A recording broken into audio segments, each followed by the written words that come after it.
Hey everyone, it is Julie here with Tip Ranks. Today we are talking penny stocks, specifically two strong buy penny stocks that could go boom. So in today's video, we're going to take a look at each of these companies and what they do and what has analysts feeling so bullish on their stock.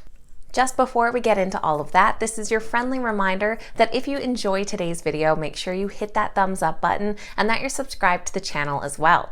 Don't forget to check out the Tip Ranks Twitter page to stay up to date with all of the latest market news. Now, just before we get into these two companies, I do have a quick disclaimer as we are discussing penny stocks today.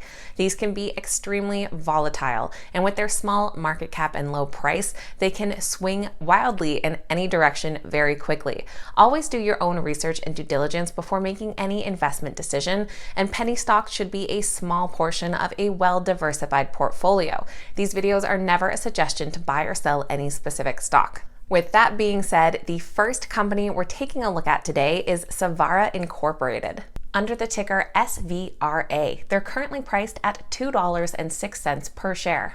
Savara is a clinical stage orphan lung disease company who works on developing new therapeutics for rare lung diseases and whose goal is to become the orphan lung disease company. Savara's main focus is on autoimmune pulmonary alveolar proteinosis, or APAP. APAP is a rare condition in which protein material builds up in the lungs and prevents effective breathing.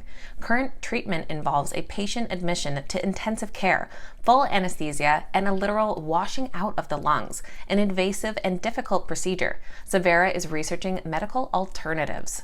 The company's lead drug candidate, Molgradex, is an inhalant medication designed as a GM-CSF. In short, it is targeted on the autoimmune flaw that prevents the body's natural self-cleansing of the lungs. Molgradex has an orphan drug designation from the FDA and has completed its phase 3 Impala clinical study with some mixed results. It missed the primary endpoint, but it met a key secondary endpoint, and the company in December stated that it planned to meet with regulatory authorities to discuss further studies.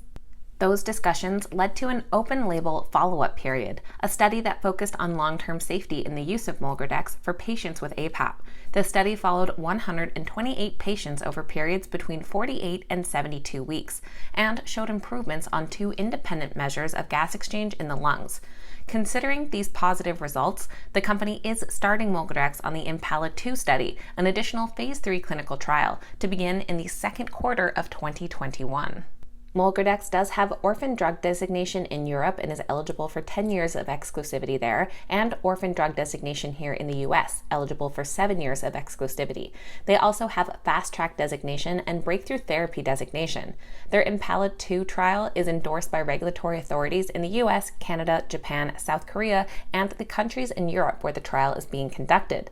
Upon BLA approval, the FDA would grant them 12 years of marketing exclusivity. One analyst covering the stock is Yasmin Rahimi from Piper Sandler. She believes that Savara is an ideal value pick, saying that we believe Molgradex has the potential to be a game-changing therapeutic for APAP. With a compelling MOA at its back, we have strong conviction in the clinical POS for Molgradex in a phase 3 study, which we believe can improve upon its existing dataset in the 24-week double-blind study where APAP patients showed favorable safety. Therefore, we have a strong conviction that Savara shares have the potential to make a comeback in valuation with Molgradex in Impala 2, which is expected to commence in the second quarter of 2021. Importantly, Molgradex does have all those designations that we previously mentioned, building up validation for Molgradex in APAP.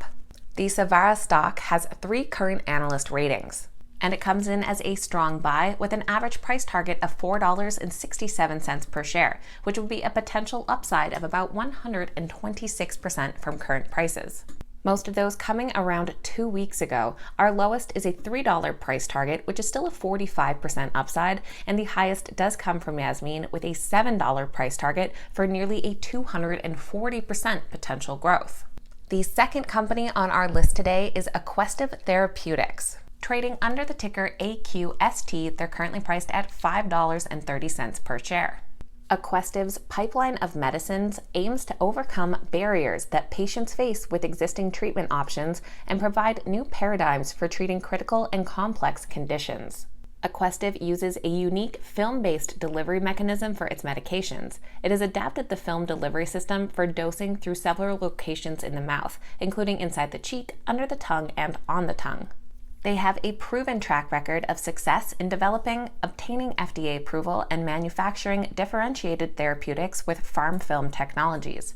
Their capital, including current cash and revenue from licensed and proprietary therapeutics, extends cash into the third quarter of 2021 and potentially beyond.